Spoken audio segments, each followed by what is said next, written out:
Hi everyone, welcome back to another video. Today we're going to be unboxing the Creality Hi Combo and setting it up. I currently have an Ender 3 V3 SE, but the Creality Hi will be a big upgrade when it comes to multicolor printing and printing speed. Everything ships in one box, and as you can see, it's securely packaged with lots of tape.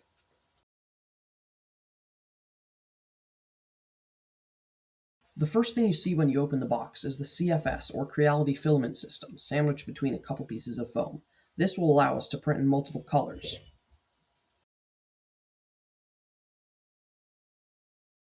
After taking the CFS out of the box, you can remove the foam and unwrap it, but let's get back to this later. For now, we'll take the rest of the accessories out of the box and set up the printer.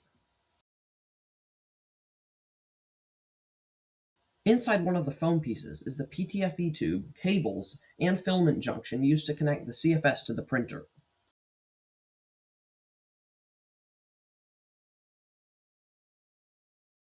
There's also a piece of cardboard in between the printer and the CFS with instructions on how to remove all the printer parts from the box.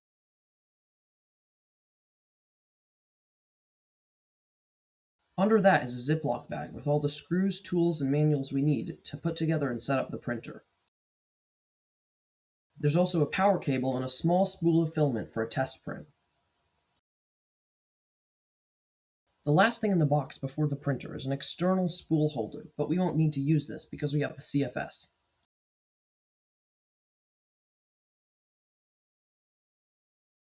After removing the foam layer, we can take the gantry assembly out of the box and set it aside for now.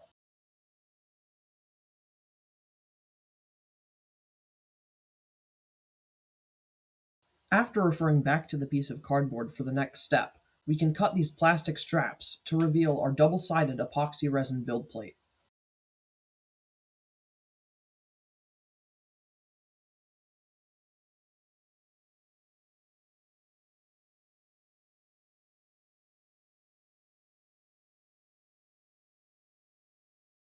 Finally, we can remove the main body of the printer from the packaging.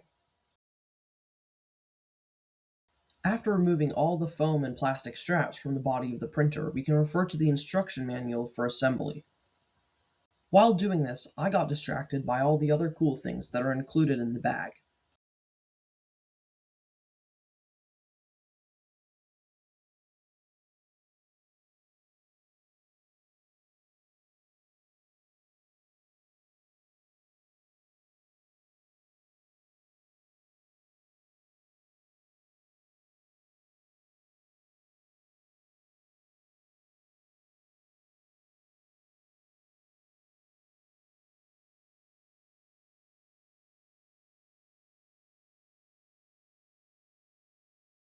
The instructions tell us to first connect the gantry assembly to the main base of the printer using M3 screws. But before you do that, you need to remove two pieces of adhesive that hold the motor wires in place. Finally, we can slot in the gantry and screw it in place.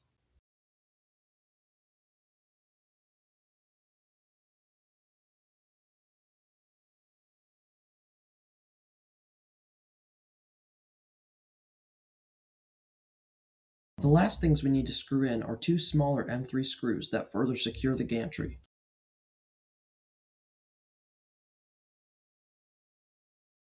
You can't see it well in this clip, but what I'm currently doing is putting the motor wires in place. It's pretty straightforward, just push the wires in until you hear it click.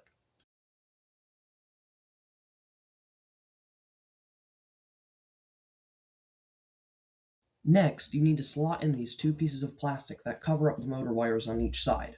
Make sure you push the wires down into the channels first so that they're not pinched by the plastic.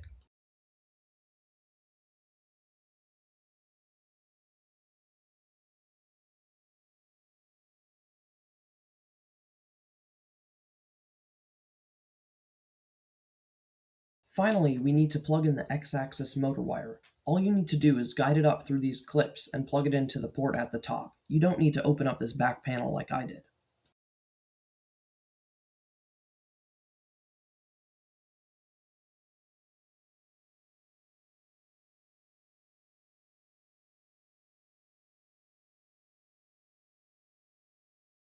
Now that everything is put together and all the cables are connected, we can plug in the printer and turn it on.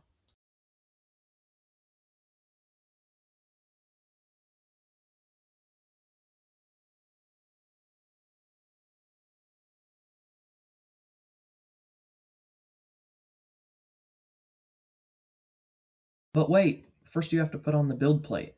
All you need to do is line up the corners and drop it on. It's magnetic.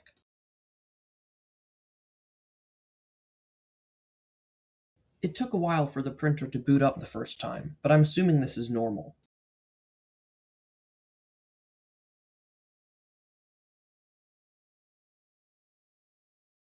Once it's on, you're guided through a simple process in which you connect to Wi-Fi and select your region before starting the self-check.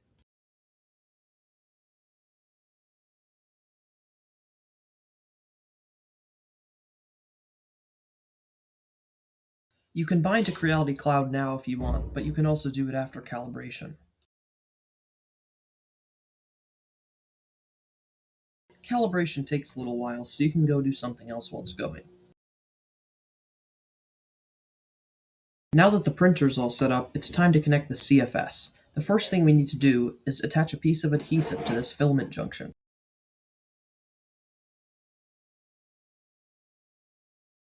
After that, you can peel off the blue backing and stick the filament junction to the side of the printer, making sure the end with one hole is facing up. Next, you need to connect the CFS to the printer. You should use the shorter cable in the leftmost port on the CFS. Each time you plug a cable in, you'll hear an audible click when it's securely in place. The last thing you need to plug in is the cable connecting the CFS to the filament junction. Plug it into the remaining port on the CFS. And there's only one port on the filament junction, so this part's pretty easy. Now that everything's connected, you can put your first roll of filament into the CFS. Just push it in and let it do its thing. Once the CFS stops moving, you can move on to the next step.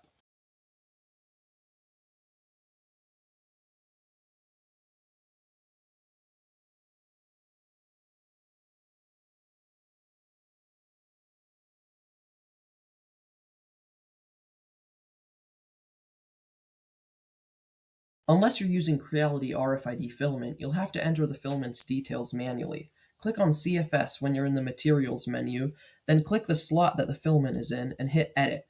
You can then fill in the details.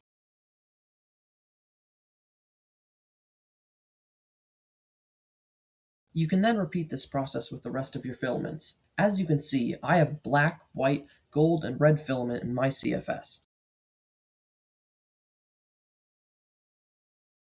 If you want to manage your printer from a mobile device, you'll need to bind it to Creality Cloud. You can get the app from the App Store or the Google Play Store, and to link it, you need to go to the Account tab in your printer settings and obtain a QR code. You can then scan this when prompted in the app. To install the Creality Print Slicer for PC, you need to navigate to the software page on Creality's website and download the exe file.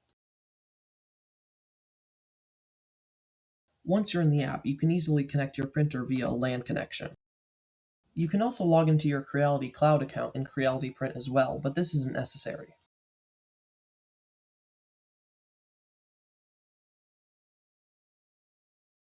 To upload a file to Creality Print, you can click on the folder icon in the top left, and then upload a 3MF file from your device. You can then select the Objects tab and decide which parts of the object should be bound to which colors in the CFS. After this, you can click Slice Plate to generate a G-code file ready for your printer.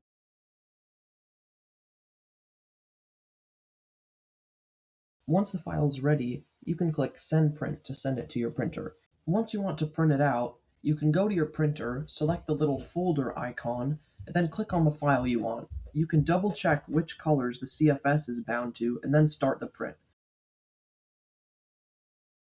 Creality Cloud also has an auto time-lapse feature, which is pretty cool. Although the quality isn't great, it's interesting that all of this is built into the printer. Since the build plate is flexible, parts are easy to remove. As you can see here, I printed a little shelf for my camera equipment. I designed this bracket to press fit into the side of the shelf. It improves stability when it's mounted to a wall, and making it press fit reduces the amount of supports I use.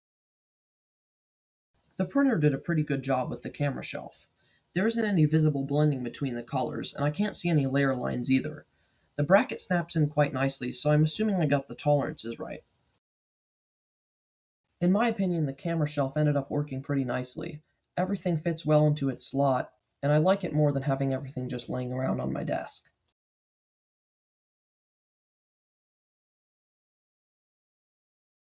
Well, I hope this video helped you decide what 3D printer to get, or helped you set up your Creality Hi if you already have one. If you have any more questions, don't hesitate to leave a comment. I'll try to reply. Thanks for watching, and I'll see you in the next one.